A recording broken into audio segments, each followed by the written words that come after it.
Welcome to open academy. आज video number 5 है बच्चों, क्लेमेंसन रिडक्शन। इसके बारे में देखेंगे, इसके रिएक्शंस देखेंगे और इसको समझेंगे बच्चों। क्लेमेंसन रिडक्शन के बारे में बेसिकली हम क्या समझते हैं?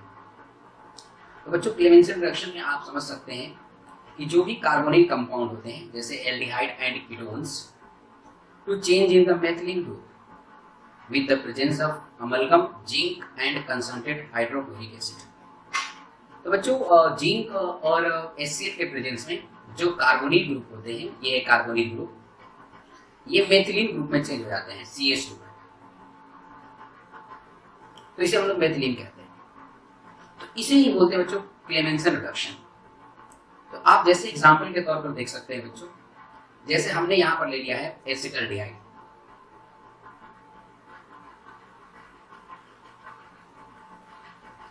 बच्चों इसको रिएक्शन कराया हमने जिंक, अमलगम और कंसंट्रेट HCl के प्रेजेंस में।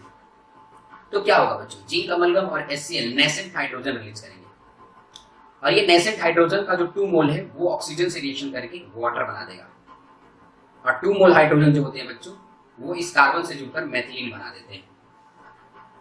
तो इस तरह देखा जाएगा बच्चों, यहां पर बन गया CH3 पहले से था, CH पहले से था, एक और हाइड्रोजन जुड़ गया और यहाँ वाटर बाहर निकल गया। अब मेथिलीन के जुड़ने के कारण ये क्या बन गया बच्चों, एल्केन में चेंज हो गया और इस एल्केन का नाम क्या है, मीथेन।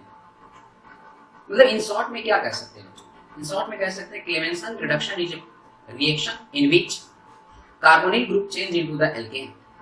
कार्बोनिल ग्रुप को हम एल्केन में चेंज करते हैं with the help of zinc, amalgam and concentrate HCl। बच्चों इसके पीछे मैकेनिज्म्स क्या है, कैसे चेंज होता है, इसको थोड़ा हम लोग समझते हैं।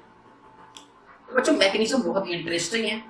जैसे हाइड्रोक्लोरिक एसिड का क्या काम है बच्चों, हाइड्रोक्लोरिक एसिड एक प्रोटोनिक होता है। प्रोटोनिक होने के कारण ये H+ देगा बच्चों, आप सभी को मालूम है प्रोटोनिक होगा तो क्या देगा, H+ देगा। ये है H+। अब ये H+ क्या होता है बच्चों, ये H+ एक्सेप्ट करता है, क्या एक्सेप्ट करता है बच्चों, इलेक्ट्रॉन को एक्सेप्ट करता है। ओके बच्चों, तो नेक्स्ट आप लोग क्या देख सकते हैं, ये कहां से इलेक्ट्रॉन एक्सेप्ट करेगा, तो अपने पास है एसिटल्डिहाइड। एसिटल्डिहाइड ये कार्बोनिल है और कार्बोनिल में ऑक्सीजन के ऊपर लोन पेयर होते हैं बच्चों, एक लोन पेयर और ये रहा दूसरा लोन पेयर। ओके बच्चों, अब क्या देखोगे आप लोग बच्चों कि हाइड्रोजन अटैक करेगा इस लोन पेयर पे और इसके साथ जुड़ जाएगा तो ऑक्सीजन पर क्या जाएगा बच्चों, पॉजिटिव चार्ज आएगा। जैसे आप देख सकते हैं बच्चों CH3 CH double bond O और इसके पास लोन पेयर है। अगर यहां पर हम हाइड्रोजन को जोड़ देंगे, H+ को जोड़ देंगे तो क्या होगा बच्चों, H+ को जोड़ने से CH3 CH डबल बॉन्ड और ऑक्सीजन में एक सिंगल बॉन्ड हाइड्रोजन जुड़ जाएगा। ऑक्सीजन का एक लोन पेयर हाइड्रोजन में बॉन्ड बनाया तो यहाँ पर क्या चार्ज आएगा बच्चों, प्लस चार्ज आएगा। ये आप देख सकते हैं। तो ये आप देख सकते हैं बच्चों कि यहाँ पर एसिटल्डिहाइड में प्लस चार्ज आएगा क्योंकि ये हाइड्रोजन के साथ बॉन्ड बना लिया। अब क्या होगा बच्चों, ऑक्सीजन क्या कभी पॉजिटिव चार्ज कंटेन करेगा, नहीं। तो ये क्या करेगा, ये जो बच्चों पाई बॉन्ड है ये टूट जाएगा और ऑक्सीजन एक्सेप्ट कर लेगा। तो पाई बॉन्ड की इलेक्ट्रॉन ऑक्सीजन पर जाने पर कार्बन पर इलेक्ट्रॉन की कमी हो जाएगी। उसके बाद क्या देख सकते हैं बच्चों, हम देख सकते हैं कि यहाँ पर कार्बन पर इलेक्ट्रॉन की कमी हो गई, इलेक्ट्रॉन डेफिशिएंट हो गया और ऑक्सीजन पर फिर से वापस 2 लोन पेयर्स आ गए। अब इसके बाद क्या होने वाला है, इसके बाद आप समझ सकते हैं बच्चों जिंक का रोल, जिंक अमलगम में जिंक का क्या रोल है, जड़ेन का क्या रोल है। ये जो जिंक, आप सभी लोग जानते हैं बच्चों जिंक एक ऐसा मेटल है जिसकी 2 वैलेंसी होते हैं, मतलब ये 2 मोल इलेक्ट्रॉन लॉस कर सकता है, 2 मोल इलेक्ट्रॉन। और यहां पर आप देखोगे कि कार्बन पे यहां पर प्लस चार्ज है क्योंकि इसका भी इलेक्ट्रॉन वो ऑक्सीजन ने ले लिया है। तो इस पर क्या हुआ बच्चों, इसका इलेक्ट्रॉन ले लिया तो इसके पास कितने इलेक्ट्रॉन हो रहा है, 2 2 4 और 2 6। 2 और इलेक्ट्रॉन चाहिए तो 8 हो जाएगा। तो ये 2 इलेक्ट्रॉन कौन दे देगा बच्चों, जिंक दे देगा। जिंक अगर 2 इलेक्ट्रॉन लॉस कर देगा तो इस पर चार्ज कैसा आएगा बच्चों, पॉजिटिव चार्ज आएगा कि नहीं। ये मेटल है, ये आसानी से इलेक्ट्रॉन लॉस कर सकता है। तो इसने क्या किया बच्चों, इसने इलेक्ट्रॉन लॉस कर दिया तो इस पर आ गया पॉजिटिव चार्ज जिंक के ऊपर और इसने इलेक्ट्रॉन एक्सेप्ट कर लिया, कार्बन ने इस इलेक्ट्रॉन एक्सेप्ट कर लिया तो इस पर चार्ज क्या आएगा बच्चों, नेगेटिव चार्ज। पॉजिटिव चार्ज अब कैंसिल हो गया, इसने इलेक्ट्रॉन एक्सेप्ट कर लिया, कार्बन ने इलेक्ट्रॉन एक्सेप्ट कर लिया, जिससे इस पर नेगेटिव चार्ज आ गया। अब इसका रोल कंप्लीट हो गया बच्चों। अब हम देखेंगे इसके रोल में क्या है।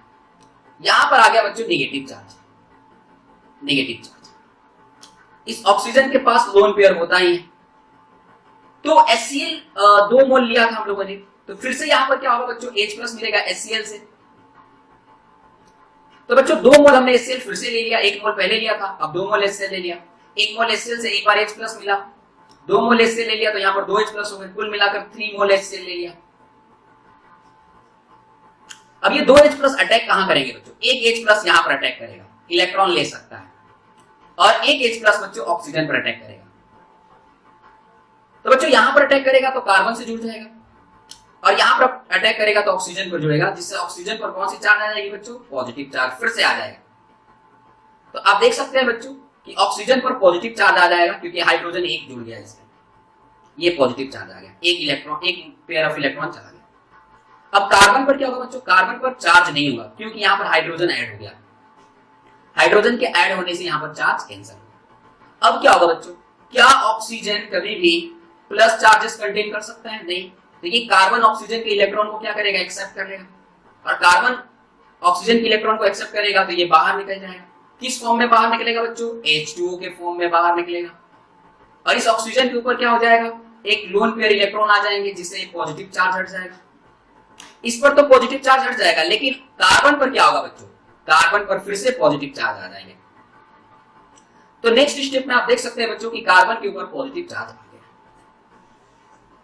ओके बच्चों, अब क्या होगा बच्चों, कार्बन के पास तो पॉजिटिव चार्ज आ गया, अब नेक्स्ट स्टेप क्या होगा, वाटर रिमूव हो गया, वाटर बाहर निकल गया। नेक्स्ट स्टेप फिर से जिंक लेंगे बच्चों, फिर से जिंक का रोल यहां पर स्टार्ट हो गया। तो बच्चों जिंक कितना मोल ले लिया हम लोगों ने, 2 मोल जिंक ले लिया, Zn ले लिया 2 मोल, 2 मोल्स ले लिया। 1 मोल पहले जिंक का यूज हो गया, और ये दूसरा मोल है जिंक का।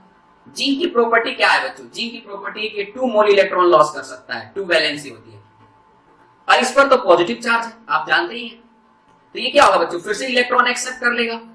मेटल्स डोनर, मेटल क्या होता है बच्चों, इलेक्ट्रॉन डोनर होता है, तो इसके एक्सेप्ट करने के कारण यहां पर कौन सी चार्ज आ जाएगी, फिर से नेगेटिव चार्ज आ जाएगा। तो यहां पर आ जाएगा बच्चों नेगेटिव चार्ज, इसने इलेक्ट्रॉन डोनेट किया है, तो कौन सी चार्ज आएगी बच्चों, पॉजिटिव चार्ज। अब जिंक का रोल कंप्लीट हो गया, तो 2Zn2+ कंप्लीट हो गया बच्चों। एक Zn2+ पहले यूज हुआ, अब ये दूसरा हुआ। अब क्या होगा बच्चों, अब किसका रोल स्टार्ट होगा, अब फिर से स्टार्ट होगा बच्चों H+ का रोल।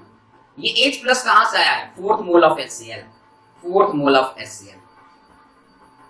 तो 4th मोल ऑफ HCl से फिर से H+ आया, इसने यहां पर अटैक किया, ये नेगेटिव चार्ज है, जिंक से इलेक्ट्रॉन लिया है, नेगेटिव चार्ज है, तो ये अटैक करेगा और इससे जुड़ जाएगा। तो क्या हो जाएगा बच्चों, इसके जुड़ने से यहां पर बन जाएगा इथेन, CH3, इस तरह एल्केन बन गया बच्चों। अब आपने पूरे रिएक्शन में क्या देखा बच्चों, 2 मोल जिंक यूज हुआ है और 4 मोल HCl यूज हुआ है। तो इससे क्या बना है बच्चों, एक तो बना है ZnCl2, 2 मोल जिंक है तो 2 लिख दो, और बाकी बने हैं नेसेंट हाइड्रोजन 4 मोल, और ये 4 मोल कहां कहां यूज हुए हैं आप वीडियो में देख सकते हैं। अब बच्चों आप क्या देखोगे, ये कंप्लीट हो गया मैकेनिज्म इस तरह बच्चों यहां पर इथेन मिल गया, एल्केन मिल गया। अब नेक्स्ट बच्चों मोर एग्जांपल्स देख लीजिए। जैसे सपोज हमने ले लिया यहां पर एसीटोन, एसीटोन का क्लेमेंसन रिडक्शन कर दिया। तो एसीटोन का क्लेमेंसन रिडक्शन करेंगे तो क्या होगा बच्चों, ऑक्सीजन वाटर के रूप में बाहर निकल जाएगा, और यहां पर हाइड्रोजन जुड़ेगा, जिससे एल्केन बन जाएगा, और इस एल्केन का नाम क्या है बच्चों, प्रोपेन। नेक्स्ट क्या हो सकता है बच्चों, नेक्स्ट एग्जांपल देखिए आप लोग, ये है साइक्लोहेक्सेनॉन,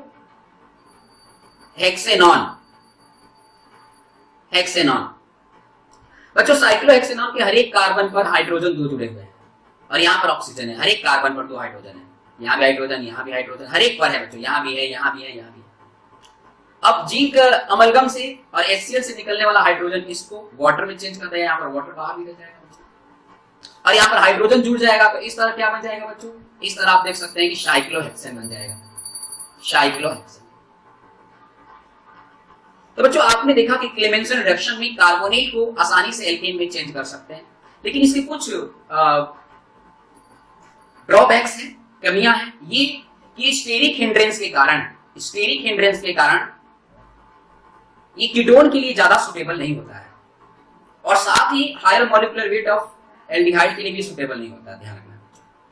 इसको दूर कैसे किया गया, इसको दूर करने के लिए हम लोग नेक्स्ट वीडियो देखेंगे, वुल्फ किशनर और रूंग मिलनर। ओके बच्चों, तो आज का वीडियो यहीं पर कंप्लीट हुआ। ज्यादा वीडियो देखने के लिए आप चैनल को सब्सक्राइब कीजिए और नोटिफिकेशन बेल को प्रेस कीजिए।